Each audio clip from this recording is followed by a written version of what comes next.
being number one is a counter for how many people have been willing to support us openly and actively. And it's something that we'll never stop being grateful for. No way, we never shall decay. We won't last 5 minutes with a body like mine and a mind like mine. I guess this is as far as we go. I guess this is as far as we go.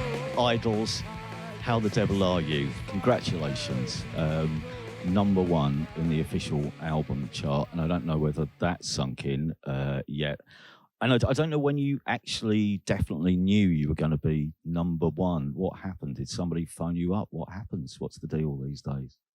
Well, I think someone phoned our manager, Marco. Yeah. Shout out to Marco and MC Ride. But yeah, like we found out in the morning, 10:30. They do the counts the night before. All the independents have got to round it all up and stuff. Yeah. But I just want to say, Steve, it's a lot down to your support and everything you've done for us. So on air, I'd like to say thank you so much for everything you've done. That's very sweet of you. I mean, I think all I did was just I opened the door and turned the light on so that people could see you. And then after that, I think you did all the hard work, to be fair. Once they got their crisps, yeah. Yeah. And well, what does it, I don't know what it really means to you, because charts is one thing, isn't it?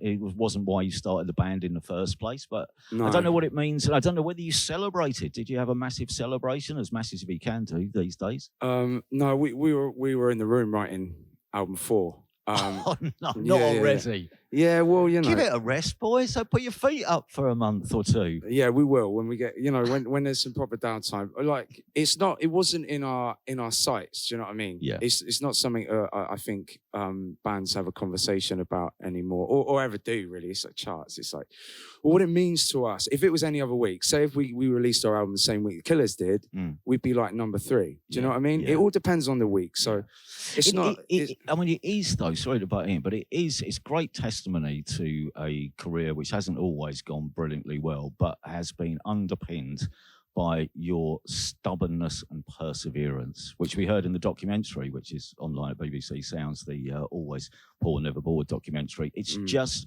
being stubborn and sticking at it has got you where you are. I think it's that, and it's literally being number one is a counter for how many people have been willing to support us openly and actively. And it's something that we'll never stop being grateful for. And it's a counter. Literally, we've been told how much support we have because it wasn't from streams and stuff. Mm-hmm. It's down to our amazing support. Absolutely. Do you hear that front door?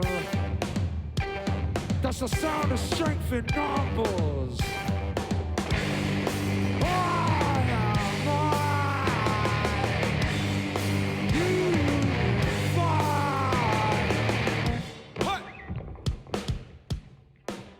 This record, much and we did speak about it sort of briefly on the phone 2 or 3 months ago, but this record was a bit like album 2, was quite elusive until you worked out what you wanted it to be.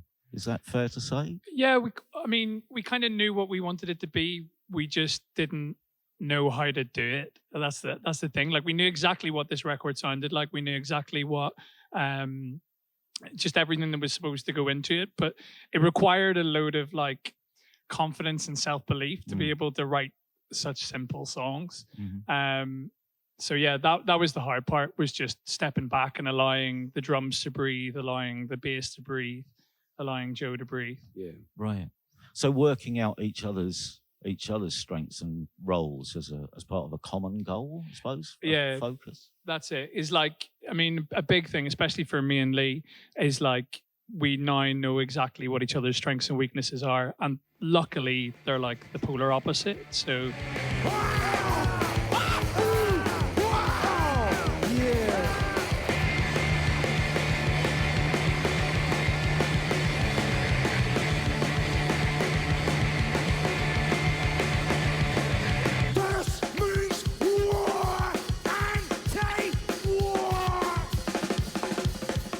It does sound to me like you were on quite a short fuse.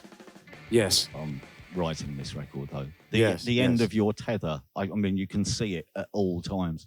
Yes, Oh, I Steve. mean, what I'm saying is, I wouldn't fancy watching the 10 o'clock news sat beside you.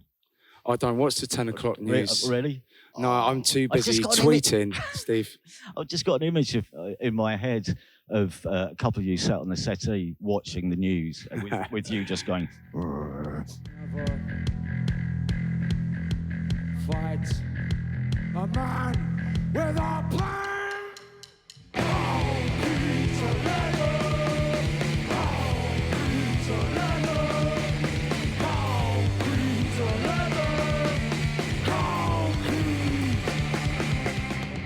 Already working on new stuff then. And did you have to? Is this time round? Do you know exactly where you're going? How far have you got with the record? I'm presuming you can't tell us that much, but tell me something. Absolutely, anything for you. It's full of music.